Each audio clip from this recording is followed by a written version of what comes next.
We finish off our surprising discussion surrounding creation, evolution, and artificial intelligence, and we answer a viewer question about fossils on the ocean floor. This is Genesis Week.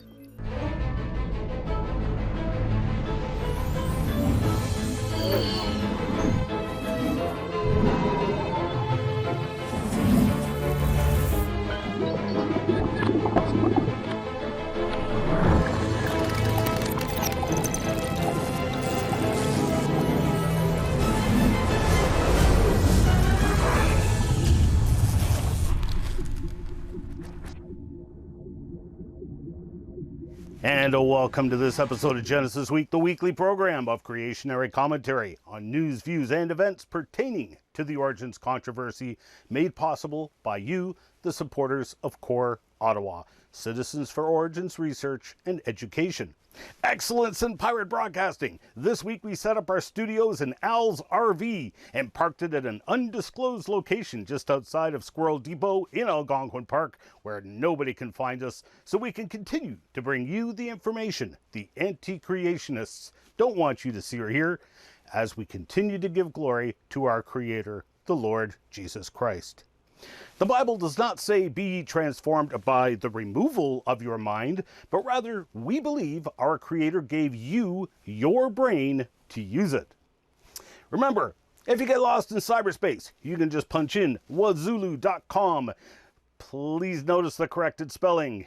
Thank you, Tino Gropey, who made fun of me last week in pointing out the fatal spelling mistake I made. Regardless, wazulu.com will take you over to my YouTube channel, or you can head on over to genesisweek.com or my Rumble channel and catch past episodes, our live streams, and full interviews with our guests. I'm your solo host once more for this week only. I'm Ian Juby. Al Vachon will be back hosting next week. Please join us. We will be revisiting the Red Record, the native storytelling literally from hundreds of First Nations peoples all around the world, which have surprising similitudes to the biblical account. Namely, creation stories, global flood stories, the fall of mankind and the entrance of sin into the world, the Tower of Babel event, and the introduction of languages and the dispersion of peoples. And in order to fully appreciate the power of the similitudes, you need to explore the First Nations languages and cultures. We'll also be announcing a new project related to all of this, where we are trying to preserve these ancient native stories in their original languages, all of which, sadly, are on the brink of extinction. In the meantime, today, we're going to pick up the conversation where we left off last week, as my good friend Jonathan Bartlett joined me in a pre-recorded interview as we discussed artificial intelligence and the surprising lessons we can learn from it that directly apply to the topics of creation, evolution, and intelligent design. So the question is, what is the nature of nature? What does nature itself, what is it like? And so the kind of the secular viewpoint is that physics is all there is. There's just physics. Right. Now, and so if you push on that a little bit, the question becomes, well, what counts as physics? And so if some people will refuse to answer the question or say something generic like physics is just what reality is, which is unhelpful. Right. Thank you, Captain Obvious. Yes. Exactly.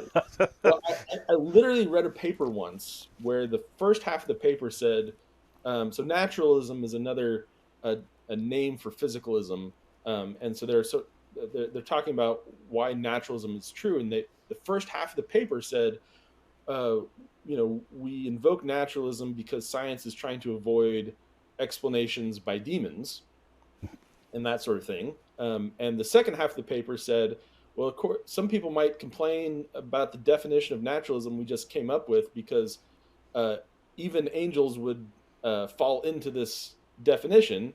And so what? And so, the first half of the paper, the whole point of naturalism is to avoid supernatural explanations. And the second half of the paper says, well, the definition we came up with includes supernatural entities, but so what? And Right. and this is kind of the so you push people and you get a variety of different answers. The only answer that seems to be workable that people have come up with is basically it's called the physical church Turing thesis, which basically means that um, that everything physical is computable, um, and Oh, okay. that's what it means for something to actually be physical, is that you can compute the result. Um, Okay. and so, and this makes a lot of sense because that's what we do in physics textbooks. We show how you have a first state, and you compute what the future state is. Yep. And so that's really the only sound definition of what it means to be physical that I've ever come across. Um, that actually, distinguishes between actual physical things and things that wouldn't be physical. But if that's true, then that also limits what physics itself can do, and we can actually use information theory to show the limits of what purely physical things can do. And that also means that it has to follow the same standard rules, such as Rice's theorem, as to what is physically computable, which means that we need a greater intelligence, something non-physical, in order to guide things. And so our intelligence either has to be non-physical or it has to have been encoded by something non-physical for it to work. Right. So anyway, so it's kind of at the deep back end, um, these ideas about intelligent design and these ideas about computer science kind of intersect pretty nicely. Right. Right. I agree. Now, we did just have a question by Mark Roadmaker. Do you have synonyms for the word train? And that's actually, I kind of like that question actually, because teaching would be another. You're teaching the AI, right? Yeah, you're So basically choosing is what you're doing. Is when you're training an AI, you're choosing which output that's a better word still. Yes. is correct or incorrect, and you're giving it. Um, there's a variety of different ways to train, but generally you're giving it what the answer should be. Um, Right. so Right. that's I don't know if there's a good. Everyone calls it training, so I don't know if there's a real good straightforward synonym for it, but that's kind of that's But the idea behind it. I'm going to go with your word though, choosing, Yeah. because it's people that are choosing what the outputs will be ultimately. Hmm. I mean, it can go and get whatever it wants, and ultimately, the person, like with my Auto GPT experiment, where we were conducting research, I rejected the majority of the outputs Hmm. because it wasn't even answering my requests. It was fascinating. It went and called up an art generator, which I did not ask it to do, to generate ads for Facebook and Twitter and social media. I Hmm. didn't ask it to do any of that. I asked it to write me a script and give me some tips and tricks on how to um, pitfalls to avoid in producing a TV show and to maximize its success. And so it went and looked at news sites, at news producers. Oh, well, they're advertising on social media, and their views are through the roof. Clearly, it worked. So it decided, okay, I'm gonna go and make ads. It's fascinating, but anyway, I digress. Ultimately, I like that word choosing Hmm. better than the word training, because someone somewhere is choosing what the outputs will be. Yes. ChatGPT, for example, is just one example of serious censorship. The reason it's choosing not to answer questions about illegal activity and how to conduct it is because there's a person who's choosing what you get to see and what you don't get to see. So training be damned, as they say. It's choosing ultimately. There was an interesting. I think it was the Southern Baptist Convention Hmm. came up with a statement, I think it is, on artificial intelligence, and they made some very important points and distinctions, and Okay. that is, and the main idea being that we can't offload moral choices to artificial intelligences. We can make moral choices ahead of time, but we can't ever. An artificial intelligence can never take over the responsibility of choices that we have. Right. I like that. And do you know where they posted that? Just for the viewers to be able to go and search it. Can you give any Um, tips? let's see here. I don't remember exactly. Um, Okay. Well, while you're doing that, I'm just going it's to. called. Oh, Wait, go ahead. here we go. It's called the evangel. It's your statement of principles on artificial intelligence, and it is found at a site called eric.com, which is the Ethics and Religious Liberty Commission. Oh, interesting. No, not Interesting. Eric. Okay. ERLC.com. ERLC. Okay. Thank you. Thank you. Yeah. And Pastor Brian Ediger. I found out how to say his name. Uh, also made it through in another comment, which I think is a significant one. We're teaching it what. Actually, you know what? Give me 1 second. I'm going to maximize that in the screen. We're teaching it what to think, not how to think. Kind of like schools today. I like that. Thank you very much. So one other thing I should warn users about or Hmm. listeners about is that there's a lot of stuff that's being called AI that isn't AI, Okay. um, and that may or may not include GPT. Um, and Okay. what there's a technique called artificial intelligence, um, Yes. and this is where basically computers call out to humans for help.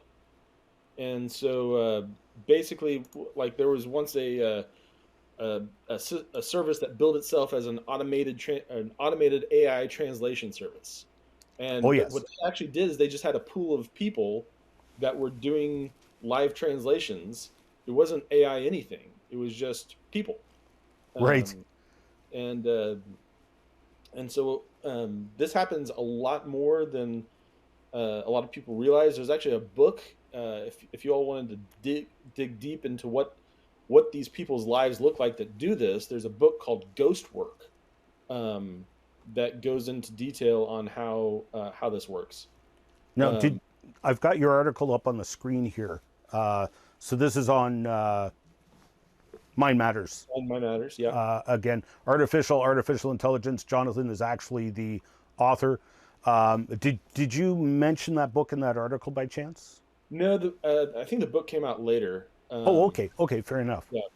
So the but the yeah. So and basically all sort like once upon a time there was a Microsoft Word plugin you could get, which you could just right click on a paragraph uh, and say shorten this paragraph, and what it would do is it would send that paragraph out to people who would then shorten it and then send those shortened paragraphs to other people to judge which one is the best and send the best one back to you. And to you, it looked like it was doing artificial intelligence work. Um, Really, but what was that? It was actually just going through people.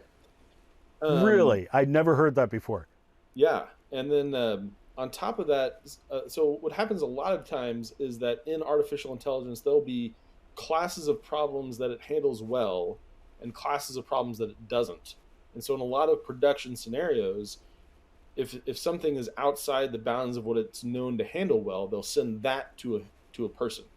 So it'll kind of Right. like have two different streams based, but you won't know which one you're getting, Sure. Sure. but because they both respond similarly. But if it's something outside the bounds of what the AI is likely to answer well at, it will send it to a human.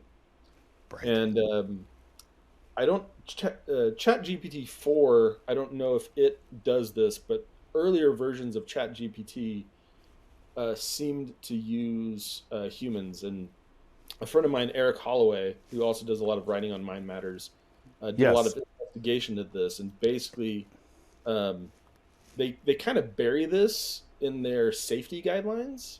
Yep. But in OpenAI's safety guidelines, they basically say that um, you should, you should um, have a human look at outputs before they go out. Yes. Um, and so, if the question is ChatGPT following their own safety guidelines? If they are, then your responses are possibly being reviewed by a human before they go out. Um, and so, yeah, so Eric found some definitive times when that happened with older versions of ChatGPT, and I think it's up in the air whether or not that still happens or not. Um, Right. Right. but anyway, that's something to keep in mind when people tout these amazing things that AIs can do. Sometimes they do really cool things that are absolutely really killer, Yep. but there are also times when you actually are it's actually going to a call center in India um, Right. that's handling it for you. Right. Um, there's similar. There was one time there was a card reading app called Card Munch that you could just take a photo of a business card, no matter how wild and crazy they are, and it would add it as a contact. And basically, the ones that were non-standard, they just sent those to a call center somewhere, and somebody just typed it in, and it's sent back to your phone. All right. So, oh, by the way, that article is also on Mind Matters. I've got it on the screen, and I'll also put it in the comments or in the description for the shows later on when I put these on YouTube and when they go to air. Okay, so let's call that a day. Unless there's anything you want to add. Is there anything that comes to mind? I think that's a good stopping point. We've covered a lot of material today. We did. We managed to keep ourselves under control. We're under 3 hours. I'm impressed. The self-control here. I mean, hey.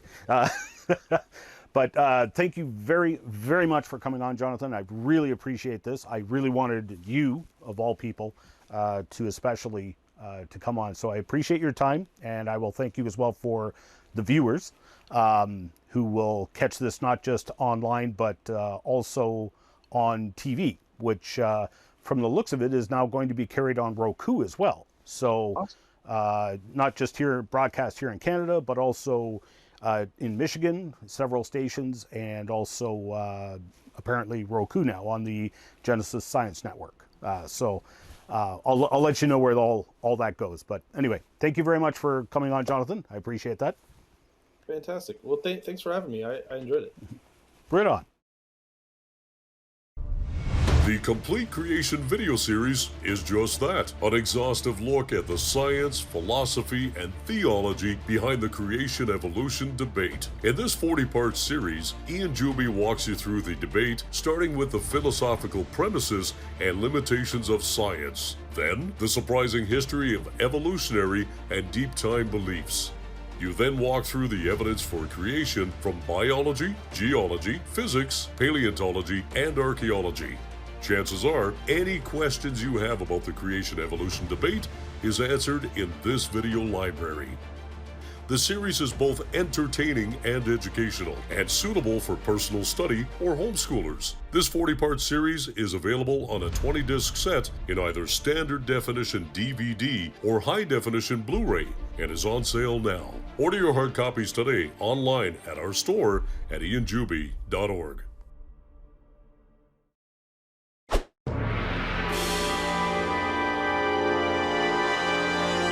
Woohoo! Mail for me?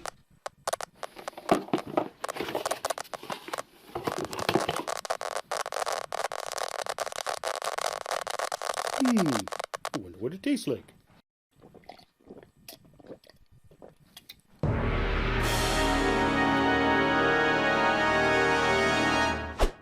Doug Lindauer, 7327, wrote in on YouTube. In the first 3 minutes, Jonathan gave his take on whether a created system could be more intelligent than his creator, and you commented that you hoped the viewers were getting what he was saying.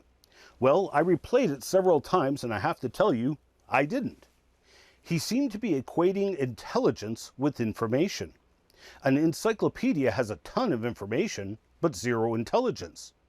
Even my old HP programmable calculator from 1971 could do math a gazillion times faster than I could ever do, but it also had zero intelligence. It seems to me that the discussion is meaningless without a definition of intelligence. My axiom is that only a living being with a spiritual dimension can have intelligence.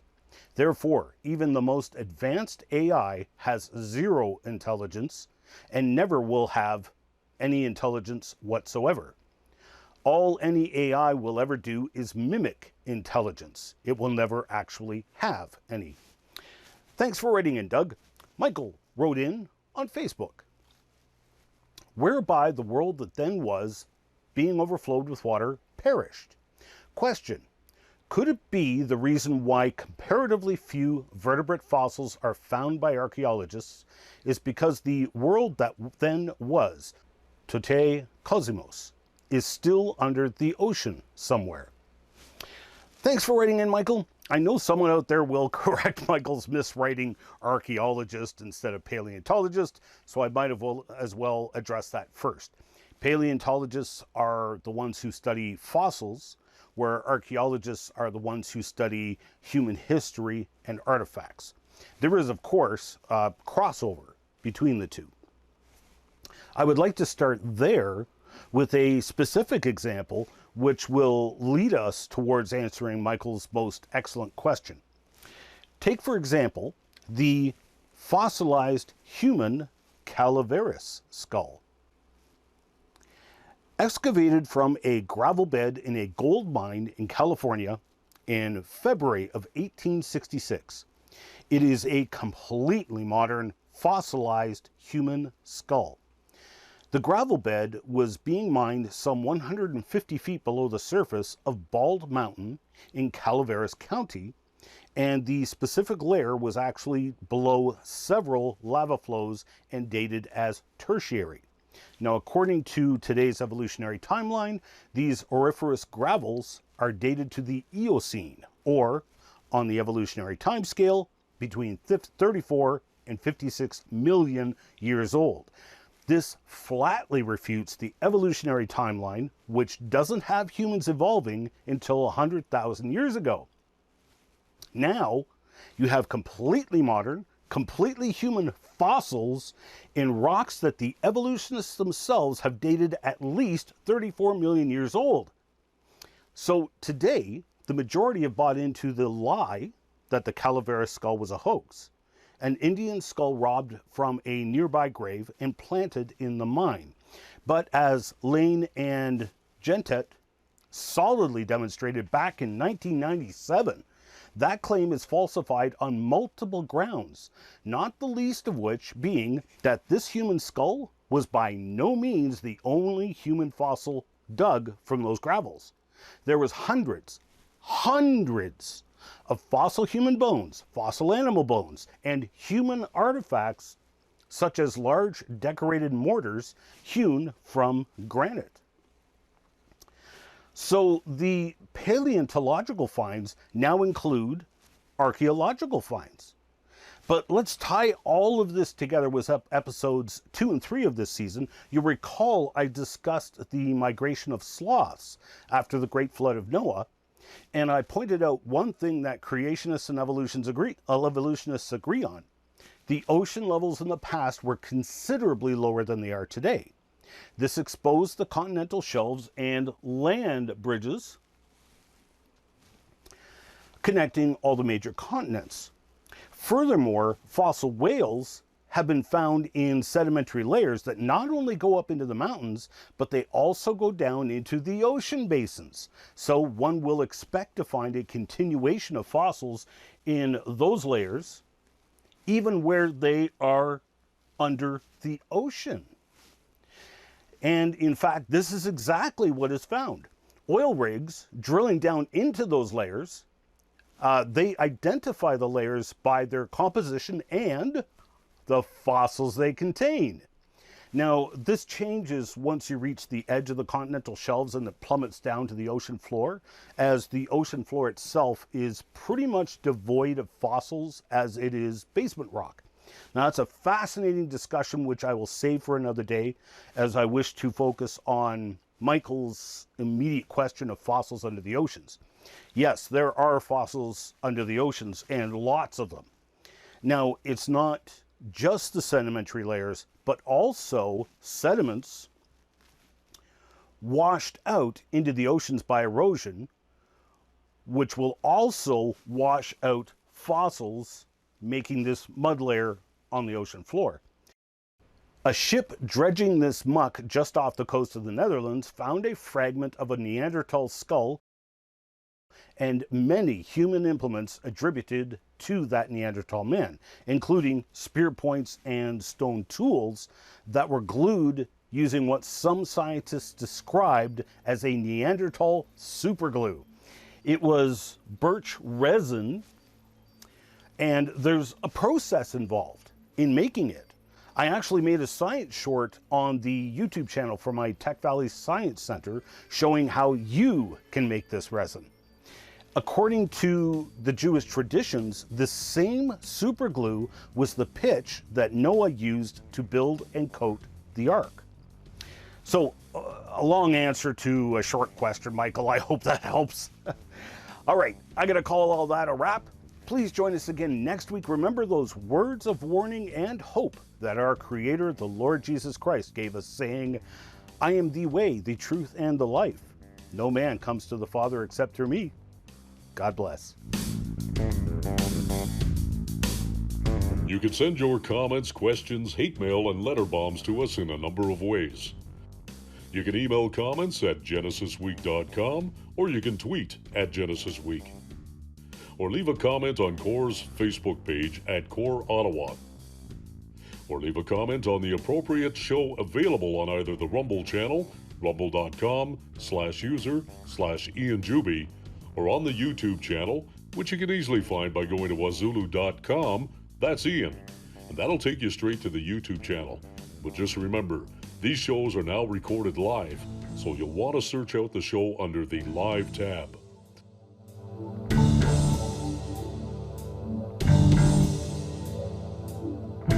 We need your support to keep this program on the air, so please pray for us. And if you wish to financially support the program, Canadians can make a tax-deductible donation via PayPal online at ianjuby.org/donations. Or you can mail a check written out to CORE, Canada North, Post Office Box 72075, Ottawa, Ontario, Canada, K2K2P4. And thank you for your support.